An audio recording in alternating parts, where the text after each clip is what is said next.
윤태권 실장 어서 오십시오. 네, 안녕하세요. 뭐 조국 후보 청문회는 뭐 이런데 네. 어제도 국회 청문회 열렸고 예. 오늘도 열렸죠? 예, 어제 지금 열리고 있죠? 예, 맞습니다. 예.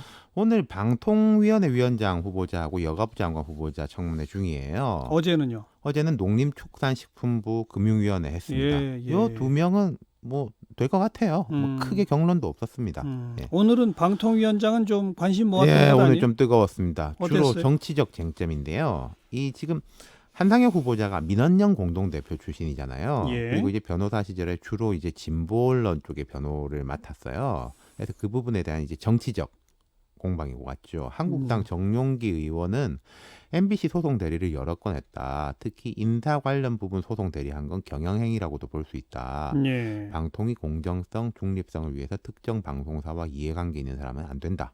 이랬고 윤상직 의원은 민원연이 준 자료를 보니까 보수 언론의 감시, 보도와 모니터, 정치 권력에 장악된 공영방송의 공공성, 여론 다양성 확보를 위한 종편 정책 감시 모니터라고 나와 있는데 이게 정치적 편향 아니냐. 주로 보수 언론에 아주 편향된 시각을 갖고 있는 것이 민원연이다. 이렇게 지적을 했고 반면에 이제 민주당 이원욱 의원은 이제 한상혁 후보자도 학생 운동을 했거든요. 옥고도 예. 치렀고 예. 거기에 대해서 학생 운동 시작한 동기가 뭐냐라고 물어보니까 한 후보자가 광주 민주화 운동을 보고 시작했다 이렇게 답하니까 무고한 광주 시민을 학살한 군사 독재에 대항하기 위한 것인가, 불의에 대항하기 위한 것, 정의를 지키기 위한 것이라고 해석해도 되냐? 학교 다닐 때부터 공정한 나라를 만들겠다고 생각한 것이라고 보여지는데 지금도 그런가? 그럼 이제 예라고 대답했겠죠. 이런 거는 좀 적절하진 않네요. 이종걸 민주당 의원도 민원연 고문 변호사하고 19년 동안 사회운동한 점 대단하다. 방통위원장은 정말 어려운 자리다. 활동이나 총력을 토대로 심의 끝에 모셨다. 이렇게 또 옹호를 했고요. 뭐 다른 쟁점은 없었어요? 좀 있었어요. 어떤 이게 거요? 한 후보자가 콘텐츠 제작 업체 주식을 갖고 있더라고요. 비상장 회사, 그 부인도 이 회사 이제 사회이사로 있었는데 이 한 후보자가 주로 언론 쪽 일을 많이 하신 분이지 않습니까? 예, 예. 그러니까 뭐 좀 내부 정보를 받은 거 아니냐 이런 지적이 있는 거죠. 이 회사가 이제 뭐 유명 애니메이션을 케이블 TV, IPTV, 지상파 방송을 비롯해서 이런 데도 공급하는데 바로 이해 충돌이 일어나는 거잖아요. 그러네요. 청문회 전에 이 주식은 백지 신탁하든지 전량 매각하든지 하겠다 밝혔고 또 비상장 제약회사 주식 8천만 원어치 보유하고 있는데 이게 지인을 통한 내부 정보를 입수한 의혹이 있다. 이렇게 한국당이 의혹 제기하고 네. 한 후보자는 적법한 거래다. 이렇게 반박을 했습니다. 그리고 정책 쟁점. 가짜뉴스 문제 눈에 띄었어요. 신용현 바른미래당 의원이 이호성 전 위원장의 사임이 가짜뉴스에 대응 못하는 청와대로부터 사퇴 압력받았다는 의혹이 있다.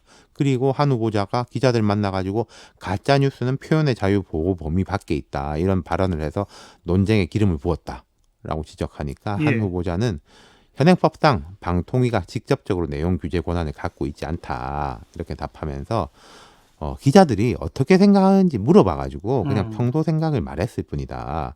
한 발 좀 물러섰어요. 네. 다른 사람들에 비해 가지고는 어제에 비해 가지고는 정치 공방도 있고 도덕성 공방도 있고 정책 공방도 있고 나름 뭐 볼만한 이런 청문회였어요. 계속 진행되고 있기도 하고요. 오늘 그또 여가부 장관 청문회는요?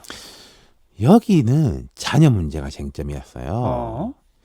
그 이정옥 여성부 가족부 장관 후보자의 자녀 입시 자료 제출을 계속 야당에서 요구를 했는데 안 하고 있다가 청문회 하기 30분 전에 제출을 했습니다. 예. 여기에 대해 가지고 이제 야당 의원들이 질타를 했고 이 후보자는 그 인권의 문제기도 하고 해서 딸을 설득해 가지고 자료 제출을 동의받아서 늦었다 이랬는데 이게 뭐냐면은 이 후보자의 딸이 아버지를 따라서 2003년에 미국으로 건너가서 그 프린스턴 고등학교라는 미국 학교를 다니다가 예. 2007년 고3 때 한국에 돌아왔습니다. 근데 이제 책을 출간해요. 예. 그리고 수시 전형을 통해서 2008년 연세대 법학과에 입학을 했는데 예.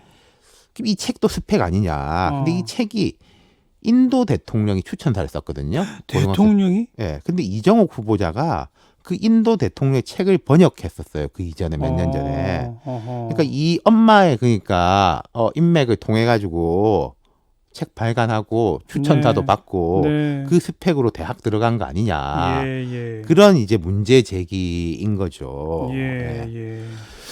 그러니까 여하튼 오늘 청문회에서도 어제 청문회에서도 조국 후보자 이야기가 다 나왔는데 오늘도 조국 후보자 이름이 또 언급됐어요. 또 그 이정옥 장관은 특히 그쵸. 자녀 문제니까. 예, 그러니까 예. 그 여가부 장관 후보자 청문회에서 한국당 의원이 이게 이제 조국 캐슬이 될지 그 스카이 캐슬 드라마에 비유해가지고 하는 말인데 조국 캐슬이 될지 이정옥 캐슬이 될지 모른다.